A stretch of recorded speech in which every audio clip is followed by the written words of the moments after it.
Du Congo, 7 personnes ont été tuées ce week-end à Masisi, au Nord Kivu, par la milice Nyatura. Parmi les victimes, 4 femmes, dont une enceinte, qui ont été violées avant d'être tuées à la machette. La société civile de Masisi dénonce le début des massacres sélectifs qui risquent de replonger ce territoire dans un cycle de violence interethnique. Toutes les victimes sont de l'ethnie Houndé, tandis que les assaillants seraient de la communauté Hutu. On suit le reportage de notre correspondant Primo Pascal Rudaigwa à Goma. La situation sécuritaire dans les territoires de Masisi prend de plus en plus une allure inquiétante. Plusieurs milices à connotation tribale naissent chaque jour et sèment la terreur et la désolation auprès des populations civiles. Le président de la société civile de Masisi, John Banyene, relate ici les récents événements tragiques qui ont eu lieu à Kumuranga, à environ 7 km de Masisi centre. Il y a eu 6 morts. Parmi les 6 morts, il y avait 4 mamans et un jeune garçon et une fillette. Parmi les mamans qui ont été tuées, il y avait une femme enceinte. Et c'est pour cette raison qu'on est en train de parler de cette mort. Ces gens étaient au champ vers 15 heures. Les mamans ont été d'abord violées, après avoir été violées, et on est passé par les décapités, parce qu'ils ont été tués par des coups de machette. John Banyene s'inquiète de l'ampleur ethnique de cette attaque et déplore l'absence de l'armée dans une grande partie du territoire de Masisi. Quand il y avait le dialogue social, on a un peu parlé pour ce qui concerne les différentes communautés. Il y a des résolutions qui ont été prises, mais jusqu'à aujourd'hui, rien n'a jamais été fait. Je peux vous dire que ça soit même au chef-lieu du territoire de Massis. Là, il n'y a aucun militaire FARDC. Le colonel Olivier Hamouli, porte-parole de l'armée au Nord Kivu, rassure que des mesures sécuritaires seront prises pour protéger la population. L'armée ne doit pas être un peu partout et surtout dans des grandes agglomérations. C'est le travail de la police nationale congolaise. Mais néanmoins, comme il s'est fait qu'il y ait des massacres ainsi que l'insécurité dans le territoire de Masisi, il y a lieu qu'il y ait des dispositions qui seront prises imminemment par la hiérarchie militaire afin de sécuriser cette population. Une brigade de la milice Nyatura a intégré il y a quelques semaines l'armée régulière, mais d'autres résistent encore. C'est un processus de regroupement de tous ces groupes armés auquel on a lancé un appel à ceux qui puissent déposer les armes et qui puissent être utilisés à bon escient par l'autorité militaire. Mais néanmoins, il ne faut pas oublier qu'il y a d'autres qui sont encore des dissidents et qui sont toujours des ennemis de la paix. Et ils se verront poursuivis par non seulement les FARDC, mais aussi par la justice. L'opinion locale et nationale craint que la situation ne dégénère dans les territoires de Masisi comme vers les années 1993. John Banyene interpelle les autorités congolaises à ce sujet. Nous en avons déjà marre et trop c'est trop. Nous interpellons surtout le gouvernement congolais de prendre ses responsabilités parce que nous ne serons pas là chaque jour à enregistrer des morts et des morts entre des communautés qui risquent maintenant de créer des problèmes entre les communautés au moment où ce sont des histoires que nous ne voulons pas vraiment attendre dans notre territoire. Goma, Primo Pascal Rudaigwa pour La Voix de l'Amérique. Vous écoutez Zapping Info Congolaise. Vingtaine de morts. En Ouganda, un porte-parole officiel a annoncé la réunion ce lundi entre les responsables du gouvernement et les membres du Conseil de sécurité de l'ONU. Un récent rapport de l'organisation internationale a accusé Kampala de soutenir les rebelles du M23 dans l'est de la République démocratique du Congo, une accusation démentie par les autorités ougandaises. Elles ont par ailleurs menacé de faire le retrait de tous leurs soldats des missions de paix de l'ONU, y compris en Somalie, à cause du rapport.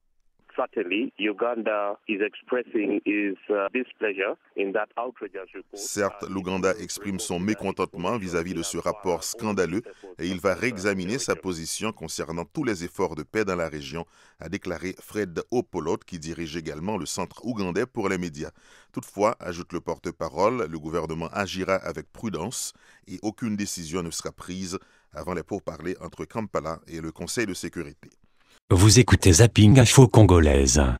Erreur individuelle ou provocation, après la mort d'un soldat congolais à la frontière rwandaise, les versions divergent. Kinshasa et Kigali se rejettent la faute. Le soldat a donc été abattu samedi par des militaires rwandais dans des circonstances encore floues. Selon l'armée congolaise, le soldat était seul. Il a traversé la frontière sans s'en rendre compte, par erreur. Mais côté rwandais, on affirme que cela n'a rien d'un hasard malheureux. L'armée congolaise était en train de mener une mission de reconnaissance en secret sur le sol rwandais. Et pour appuyer leur version version. Les autorités rwandaises ont même organisé un déplacement avec la presse. Stéphanie Aglietti. Ne pas taire cet accrochage, c'est ce qu'a souhaité faire hier Kigali en organisant un déplacement de journalistes et de représentants du corps diplomatique sur les lieux de l'échange de tirs. À leur arrivée, à environ 200 mètres de la frontière, ces derniers ont en effet pu constater la présence du corps du soldat congolais abattu par les militaires rwandais samedi.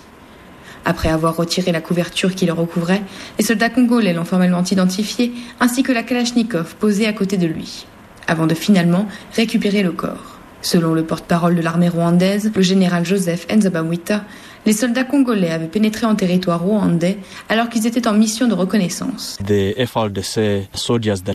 soldats de l'armée congolaise qui étaient en reconnaissance ont tiré et ont blessé l'un de nos soldats. Dans un échange de tirs, un groupe de soldats rwandais a réussi à tuer un militaire congolais. Ceci est l'un des actes de provocation de l'armée congolaise et de la RDC à l'égard du Rwanda. Joint dans la soirée par RFI, le porte-parole de l'armée congolaise au Nord Kivu affirme que le soldat congolais tué s'était égaré. Stéphanie Aglietti à Boussousoura pour RFI. Et une enquête du mécanisme conjoint de vérification de la frontière a été ouverte.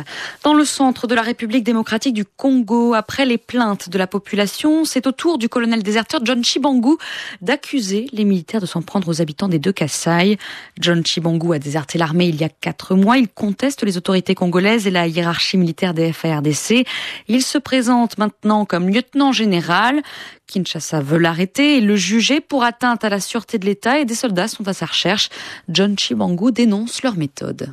Partout ils passent, ils sont en train de tracasser, ils sont en train d'arrêter n'importe qui. Ils arrêtent tout le monde. Ils arrêtent les chasseurs, ils arrêtent les cultivateurs, ils arrêtent les femmes, ils arrêtent les petites filles. Ils sont en train de tracasser pas mal la population. Et d'ailleurs, la population est en train de fuir les territoires contrôlés par le gouvernement pour se joindre à nous parce qu'ils se sentent sécurisés quand ils sont avec nous que quand ils sont avec les FARDC. Parce qu'il y a de ces hommes qu'on est en train de ramasser par-ci par-là, on les donne la tenue militaire, tandis qu'ils ne sont pas militaires. Dernièrement, il y a la population qui venait nous dire qu'il y avait leur fils qui était arrêté à enrôler des forces par les FARDC. Est-ce que pour traiter quelqu'un, il faut commencer à enrôler des forces? Il faut intimider, il faut piller. C'est pas normal.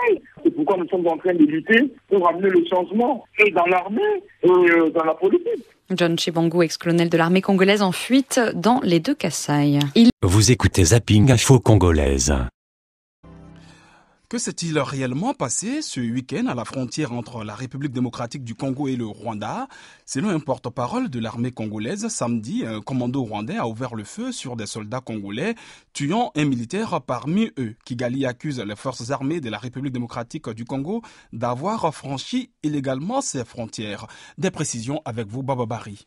Kigali soutient qu'il s'agit d'une incursion des éléments de l'armée congolaise sur son territoire et dénonce une provocation. Selon le général Joseph Nzabamwita, porte-parole de l'armée rwandaise, le soldat congolais tué était bel et bien arrivé sur le territoire du Rwanda pour une mission de reconnaissance, voire d'espionnage, dit-il. Des déclarations rejetées par Kinshasa. À en croire le gouvernement congolais, le soldat des FARDC a été assassiné alors qu'il venait de franchir la frontière pour acheter une canette de bière. Vrai ou faux, en tout cas, ce n'est pas la première fois que la RDC et le Rwanda s'accusent mutuellement d'agression le long de leurs frontières communes. Pour Espérance François Boulayoumi, professeur attaché à Vienne en Autriche, la faute incombe en partie à l'inefficacité des soldats de la MONUSCO, la mission de l'ONU pour la stabilisation du Congo. Le problème qui est là, c'est difficile pour l'ONU. Imaginez-vous que quelqu'un, un soldat, soit d'un pays comme Bangladesh, qui gagnerait chez lui au pays 50 € par mois, et il est là, il a peut-être 5 000 € par mois, 5 000 $ par mois, il ne voudrait pas qu'il y ait la paix dans cette région. C'est un grand problème. Donc il faut choisir des soldats qui sont là pour mettre vraiment la paix, qui ne sont pas des affairistes. Selon Olivier Hamouli, porte-parole de l'armée congolaise, le commando congolais qui a essuyé des tirs de l'armée rwandaise a pu vite repliquer, tuant de passage un soldat rwandais. Un bilan démenti par le gouvernement de Kigali. Toutefois, Kigali reconnaît qu'un de ses soldats a été blessé lors de l'accrochage qui s'est produit dans le Nord Kivu, une zone où l'armée congolaise fait face régulièrement aux groupes armés dont le M23 qui, selon Kinshasa, reçoit des ordres à partir de Kigali. professeur Espérance François Boulayoumi. Ce n'est vraiment pas la première fois. Il y a des militaires qu'on tue de tous les côtés. Cette région est en guerre depuis plus de 16 ans. Certains qui sont au pouvoir aujourd'hui ont sacrifié les siens en offrande sur l'autel du pouvoir. Ces nouveaux affrontements, Georges Ibrahim, interviennent alors que la RDC accuse le Rwanda de soutenir la rébellion du M23. Le Rwanda, pour sa part, accuse Kinshasa de soutenir les FDLR combattus par Kigali pour leur participation au génocide rwandais de 1994. Merci Baba pour ce point sur la tension entre le Rwanda et la République démocratique du Congo. Toujours en RDC, une association de femmes de Bukavu dans l'est du pays s'inquiète de l'absence du docteur Denis Mukwege, un gynécologue réputé pour son aide aux femmes violées et qui a dû s'exiler après une tentative d'assassinat contre lui en octobre dernier. Le réseau Caucus des femmes du Sud Kivu pour la paix se demande quel sera le sort de ces nombreuses femmes qui bénéficiaient de l'assistance médicale du docteur Mukwege. Et si vous êtes à Bukavu, dans la localité de Nyangezi. Vous écoutez Zapping Info Congolaise. Ce journal avec la République démocratique du Congo, où des femmes regroupées au sein du caucus des femmes du Sud Kivu pour la paix réclament le retour du docteur Denis Mukwege dans la province. Dans une déclaration faite samedi 3 novembre à Bukavu, elle déclare que son retour est impérieux parce que les femmes victimes de violences sexuelles se sentent abandonnées à leur triste sort. Victime d'une agression à son domicile le 25 octobre, Dr Mukwege est mondialement réputé pour les soins qu'il administre dans l'hôpital de Panzi aux femmes victimes de violences sexuelles. On écoute Solange Loachiga, secrétaire exécutif du caucus des femmes du Sud Kivu. On ne doit pas continuer à maltraiter les femmes comme ça, parce que ces femmes qui trouvent un ouf de soulagement à l'hôpital de Panzi, parce que ces femmes ne doivent pas rester dans un état de victimisation, ils doivent être des actrices de paix, et donc nous, caucus de femmes, nous avons besoin de ces femmes. Nous lançons un appel. Il faut que le docteur Mukwege rentre. Nous avons d'abord franchi ce pas d'analyse du contexte sécuritaire avec comme conséquence l'attaque de la résidence du docteur Mukwege. Et donc ça, c'est le premier pas que nous allons continuer pour dégager des propositions concrètes pour qu'ils puissent rentrer et pour demander à ceux-là qui ont le devoir de les sécuriser de prendre des dispositions concrètes pour que sa sécurité soit garantie et sécuriser toutes les femmes et plus particulièrement les femmes victimes de violences. Vous écoutez Zapping Info Congolaise. Congo, où les avocats de 2 hommes condamnés pour le meurtre de Laurent Désiré Kabila ont écrit au gouvernement. Ils demandent au ministre de la Justice l'application de la loi d'amnistie, une loi qui date de 2005, mais le sort de leurs clients n'a toujours pas été réexaminé. Même chose pour la trentaine de détenus accusés d'avoir participé à l'assassinat du président Kabila en 2001. Écoutez Maître Hubert Effolé, un des avocats. Jusque-là, le seul élément qui empêche que mes clients bénéficient de la loi de l'amnistie, c'était une lettre du ministre de la Justice de l'époque qui demandait au procureur général de ne pas appliquer cette amnistie-là à mes clients et à leurs co-détenus dans l'affaire de l'assassinat de l'ancien chef de l'État, Laurent Désiré Kabila. Et pourquoi ? Il n'y a vraiment pas de motif d'ordre juridique. Peut-être que le ministre de l'époque avait pensé que, étant entendu que le chef de l'État assassiné était le papa de l'actuel chef de l'État, qu'il ne fallait pas libérer ces gens-là au risque de froisser l'actuel chef de l'État. Et vos clients, dans quel état d'esprit sont-ils ? Bon, ils ne comprennent pas, d'autant plus que la Cour même, la Cour d'ordre militaire qui a connu de cette affaire, avait conclu quasiment en queue de poisson en disant qu'il fallait poursuivre les investigations pour savoir la vérité dans cette affaire-là. Donc, même par rapport à la conclusion même de la Cour, il y a un doute raisonnable sur leur culpabilité. L'effervescence qui a présidé à leur condamnation est maintenant largement passée. Là, on peut regarder les choses froidement. On peut peut-être continuer les investigations, mais juste pour avoir la vérité historique. Maître Hubert Effolé, un des avocats des hommes condamnés pour le meurtre du président Laurent Désiré Kabila. Toujours en République démocratique du Congo, dans l'affaire Chebeya, on connaît maintenant la date de la prochaine audience devant la haute cour militaire de Kinshasa. Audience qui aura lieu le 27 novembre. Il s'agit du procès en appel des assassins présumés du militant des droits de l'homme Floribert Chebeya et de son collaborateur Fidel Bazana.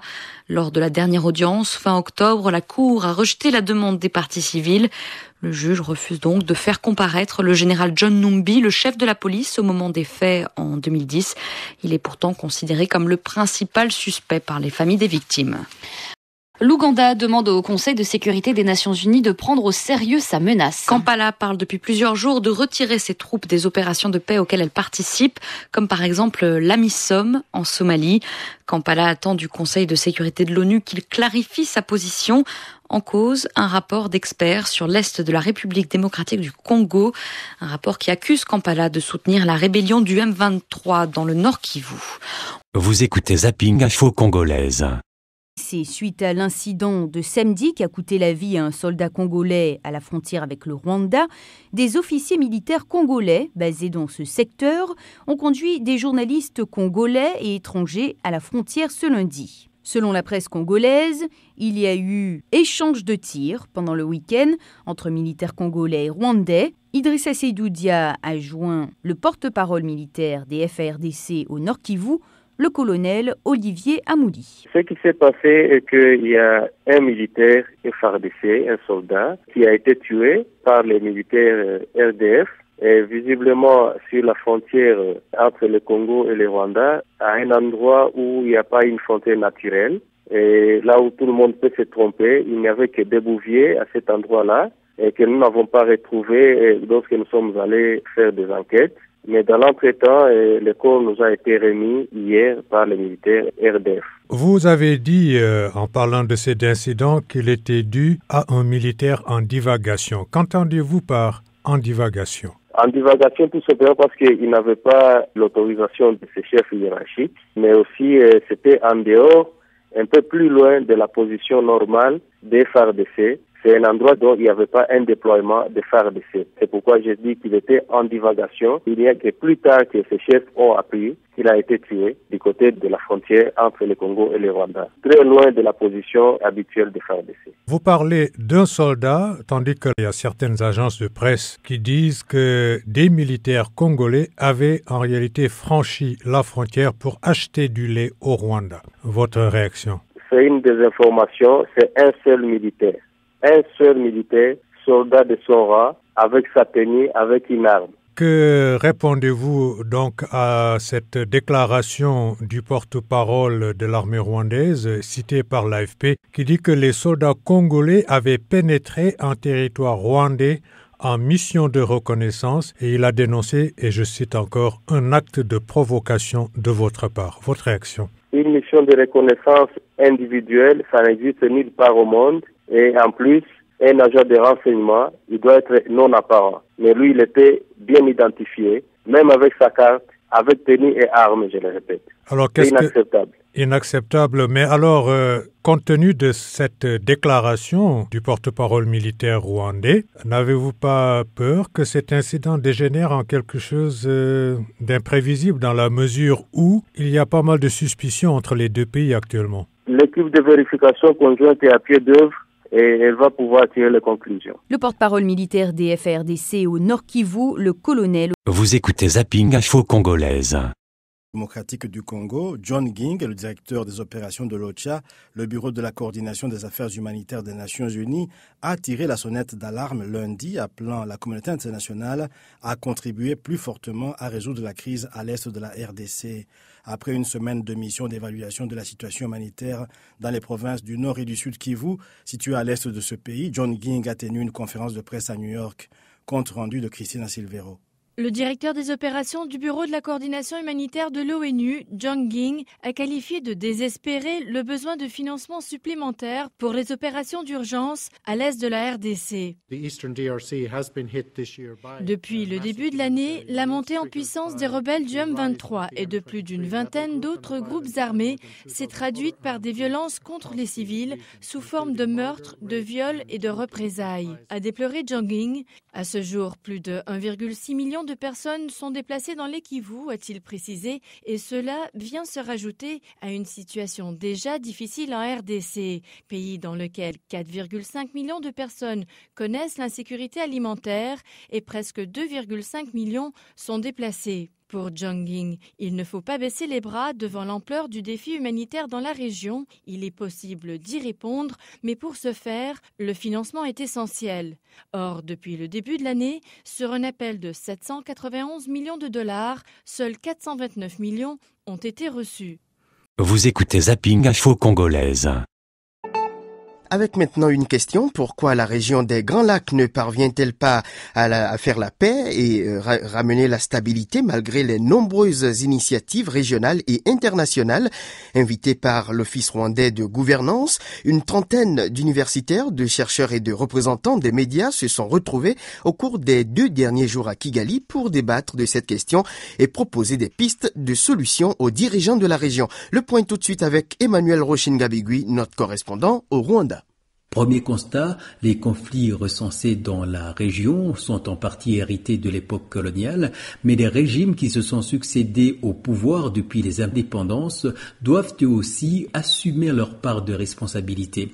Alain Verhagen enseigne les sciences politiques à l'Université libre de Bruxelles. Ça s'est arrêté il y a 50 ans, la colonisation. Les nouveaux gouvernants n'ont pas fait mieux que le colonisateur. Il y a un problème de gouvernance qui fait que on ne peut pas garantir la sécurité et des États et des citoyens. Et pour être effective, la sécurité doit revêtir un caractère inclusif.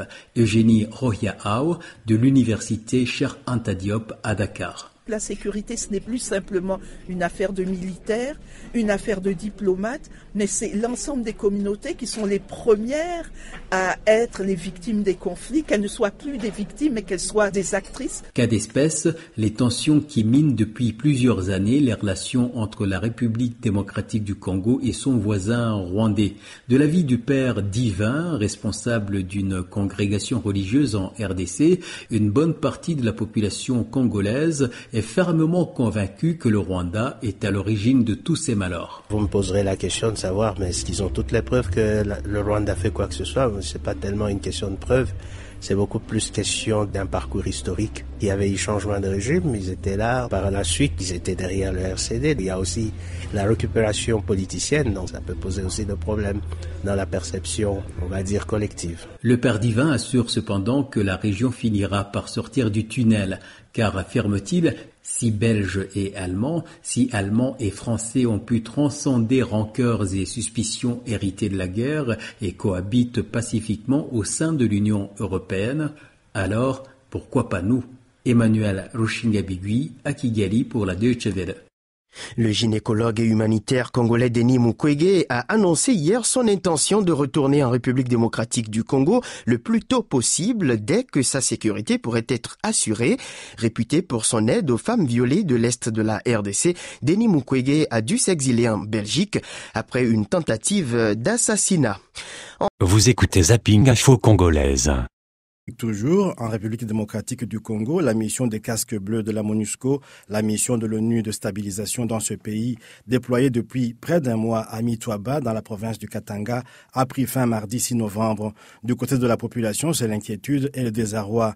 Elle craint un éventuel retour de l'insécurité, causé notamment par des groupes armés non contrôlés. Pour rappel, le militaire de la MONUSCO était à Mitwaba en prélude de l'opération du désarmement et réinsertion des miliciens Maïmaï, une opération qui n'a pas abouti. Détail avec Nelly Kabena de Radio Okapi. C'est ce mardi que le reste de campement des casques bleus de la MONUSCO a été démonté, confirme l'administrateur du territoire de Mitwaba. Pour rappel, une délégation mixte, gouvernement provincial du Katanga, agence humanitaire et MONUSCO, avait séjourné à Mitwaba dans le but de lancer cette opération de désarmement et réinsertion des éléments Maïmaï, mais l'opération a échoué. Dans le chef de la population, c'est la désolation, comme l'explique Eli, chef de quartier de Mukanga. Certaines sources annoncent que, face à cette situation, on observe déjà un mouvement des populations qui se dirigerait vers Lubumbashi. Elles seraient en train de fuir d'éventuelles attaques que pourraient perpétrer les Maïmaï. En date du 3 novembre dernier, rappellent ces sources, la cité de Mukanga aurait reçu des tracts d'un groupe de Maïmaï qui promettait d'attaquer la cité au lendemain. L'administrateur du territoire, pour sa part, appelle la population de sa juridiction au calme. Lundi, au cours d'un conseil de sécurité, il a annoncé que quelques stratégies ont été prises pour sécuriser la population de Lubumbashi. Vous écoutez Zapping Info Congolaise. Dans l'affaire Floribert Chebeya, en République démocratique du Congo, cette fois, l'association La Voix des Sans-Voix se retire du procès en appel des 8 policiers qui sont accusés d'avoir assassiné en 2010 le défenseur des droits de l'homme. Pour l'association, ce serait en effet un faux procès, dans la mesure où la justice congolaise a renoncé à poursuivre le général John Numbi, le chef de la police et principal suspect dans cette affaire. L'ONG La Voix des Sans-Voix a donc décidé de recourir aux instances judiciaires internationales. Les explications de Fatou Kama, du réseau africain de défense des droits de l'homme, qui s'exprime au micro d'Ibrahim Ali.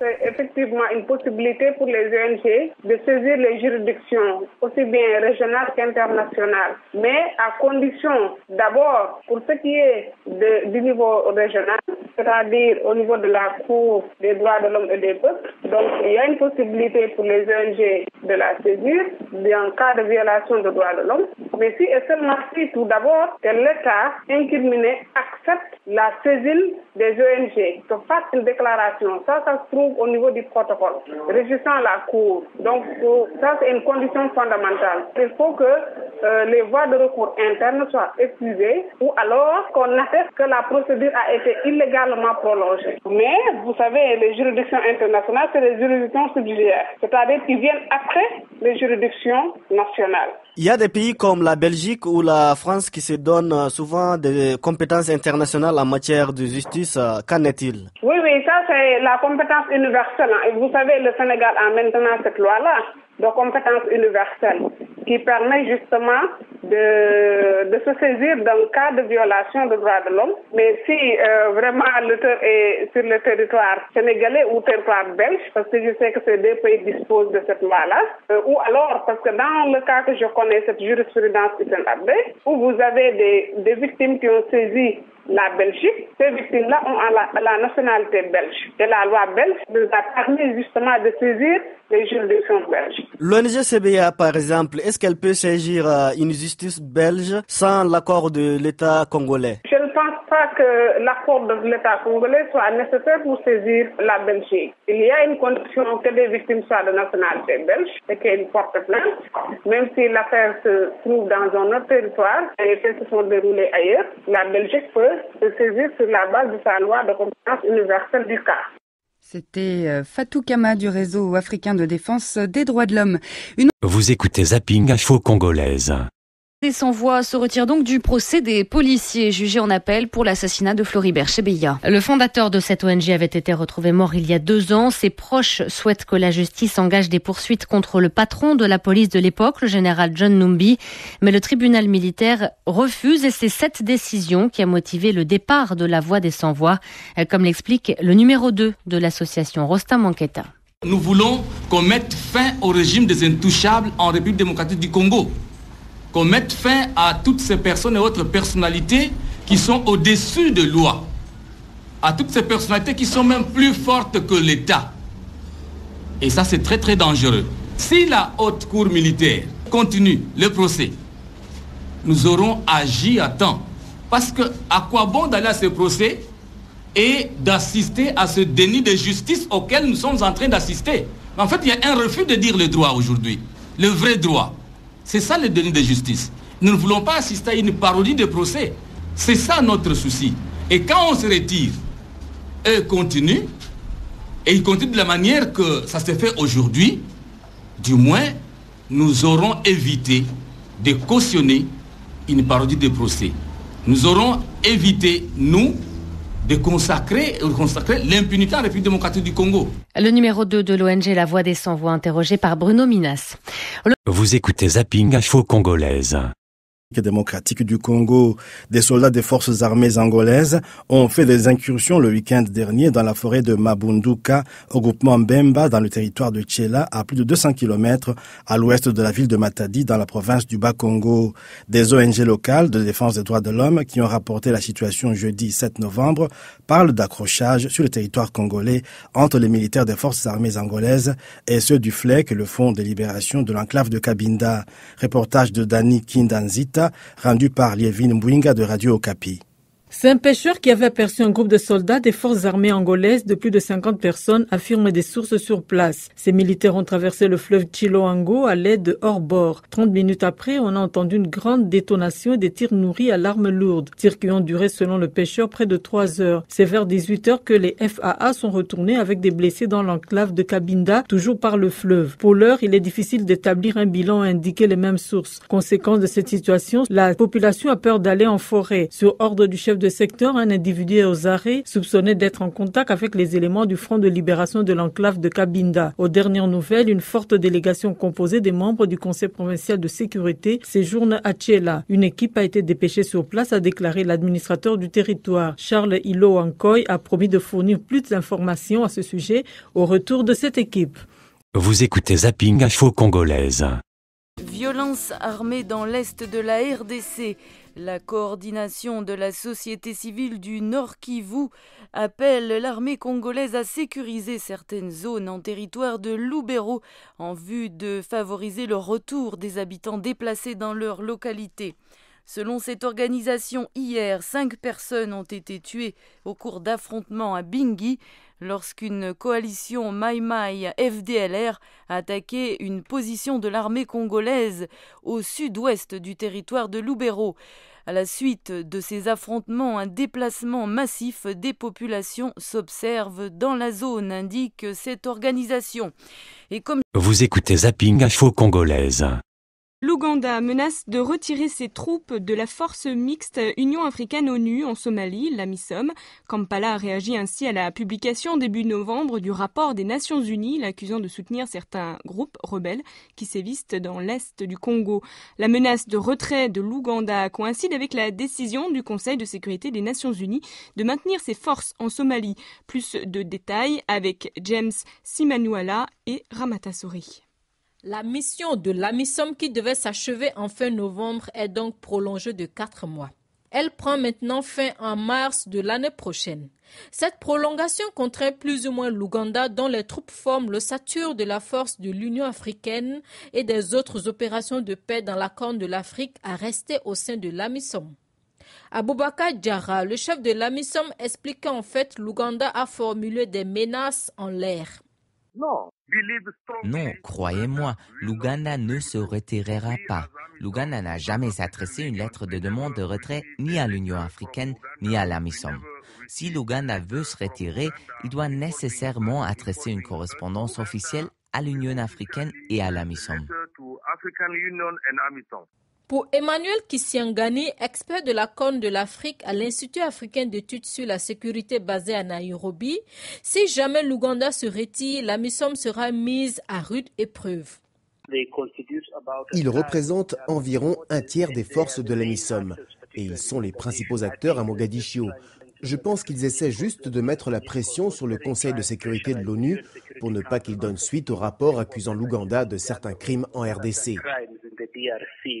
Selon le représentant de la Grande-Bretagne à l'ONU, en Somalie, la situation sécuritaire est très explosive. Aussi pense-t-il qu'il sera souhaitable que l'AMISOM reste unie afin d'arrêter ceux qui cherchent à refuser au peuple somalien le droit à un avenir meilleur. Vous écoutez Zapping Info Congolaise. Des grandes dans l'est de la RDC, nous rapporte Noël de Bukavu.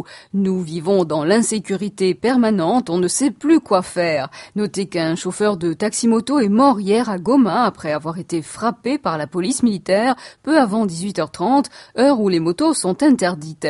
Et puis au nord de Goma, 2 agents de santé ont été enlevés manifestement par les forces démocratiques de libération du Rwanda alors qu'ils transportaient des vaccins dans le cadre de la grande campagne de vaccination contre la poliomyélite qui est en cours dans certaines provinces du pays.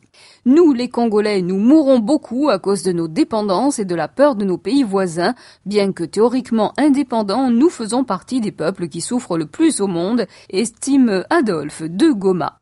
Alain de Kinshasa nous informe, lui, que dans le cadre de l'élection des gouverneurs, Jean Bamanissa, candidat indépendant, a été élu gouverneur de la province orientale. Mais son élection est en phase d'annulation à la cour d'appel de Kisangani, car il lui est reproché de ne pas être congolais. Il a été invité invité à quitter Kisangani par les autorités de Kinshasa. Selon Alain, la mouvance présidentielle supporte mal de perdre la province orientale car Bamanissa n'est pas du clan Kabila et sa femme députée nationale est parente de Jean-Pierre Bemba. On craint donc que Bamanissa mette à nu la pègre, affirme-t-il. Vous écoutez Zapping Info Congolaise. 2 infirmiers ont été enlevés près de Goma, dans l'est de la République démocratique du Congo. L'information est rapportée par le médecin-chef de cette zone. Les 2 agents de santé circulaient à moto quand ils ont été arrêtés par des hommes armés. Ils participaient à une campagne de vaccination contre la polio près de la frontière avec l'Ouganda. Et puis le chef de la corporation des mototaxis annonce qu'un de ses chauffeurs a trouvé la mort à Goma après avoir été frappé par des membres de la police militaire. Il avait été arrêté mercredi juste avant 18h30. Heure à laquelle les mototaxis doivent cesser de circuler dans la ville. Vous écoutez Zapping Info Congolaise. Violence armée en RDC. Alors que piétinent les discussions sur une force régionale militaire conjointe dans l'est du pays, la situation des populations ne fait que s'aggraver. Les efforts déployés par les ONG nationales et internationales et par le gouvernement en collaboration avec les structures onusiennes ne suffisent pas, reconnaît ce nombre d'organisations embourbées dans une situation sécuritaire que personne ne semble avoir la volonté de régler jusqu'ici. Les populations du Nord Kivu sont sans cesse déplacées ici et là à cause des divers groupes armés qui se multiplient dans la région. Le point sur la situation avec Steven Van Damme, conseiller politique de protection pour Oxfam à Goma, capitale du Nord Kivu. Dans l'absence de l'armée congolaise, un grand nombre de groupes armés congolais se sont formés, reformés, renforcés et ont repris les vides sécuritaires délaissées par les troupes gouvernementales. Et donc là, petit à petit, on voit qu'il y a quand même des coalitions qui se font entre les groupes armés. Et parmi tout ça, il y a la population qui souffre quotidiennement, qui sont attaqués par les groupes armés, qui sont extorqués, qui sont tués. Il y a des recrutements forcés, il y a la violence sexuelle qui continue. Et dans les endroits où les FARDC sont présents, il y a une sorte de surmilitarisation de l'endroit qui entame également des violations des droits de l'homme. Alors quelles sont les mesures appliquées justement aujourd'hui pour protéger ces populations, en particulier dans la région de Goma ? Autour de Goma, beaucoup de populations sont déplacées. Ils se trouvent dans des conditions qui ne sont pas sécurisées du tout. Ceux qui sont dans les camps autour de Goma souffrent de l'insécurité au sein du camp, et ceux qui se trouvent un peu plus loin de Goma. Donc chaque semaine, il y a des exactions qui se font sur des populations un peu partout dans les grandes régions autour de Goma par les groupes armés. Il y a des endroits où on travaille en Massissi, où vraiment chaque semaine il y a des camps qui sont attaqués, où c'est pillé, où les gens sont extorqués, où il y a des gens qui sont tués. Dans une continuité des groupes armés qui essayent de reprendre et défendre des zones où des civils sont présents. Et une des dynamiques de cette motivation de se battre vient du fait que tout le monde se bat pour pouvoir contrôler les communautés, pour pouvoir contrôler les routes, pour pouvoir contrôler les marchés. Parce qu'à la fin, cette taxation qui se fait sur toutes ces populations, c'est une des ressources de guerre en fait. Quels sont les problèmes que vous rencontrez là-bas sur place justement au niveau de cette protection ? Oui, je crois qu'un des grands problèmes pour rendre l'assistance, c'est déjà l'accès. Donc déjà les routes sont difficilement accessibles dans certaines zones. L'insécurité est très présente. Comme chaque semaine, les coalitions et les positions des groupes armés changent. Donc c'est une situation qui est très fluide et très, très illisible, ce qui ne rend pas une réponse très, très facile. Steven Van Damme est conseiller politique de protection pour Oxfam à Goma en République démocratique du Congo.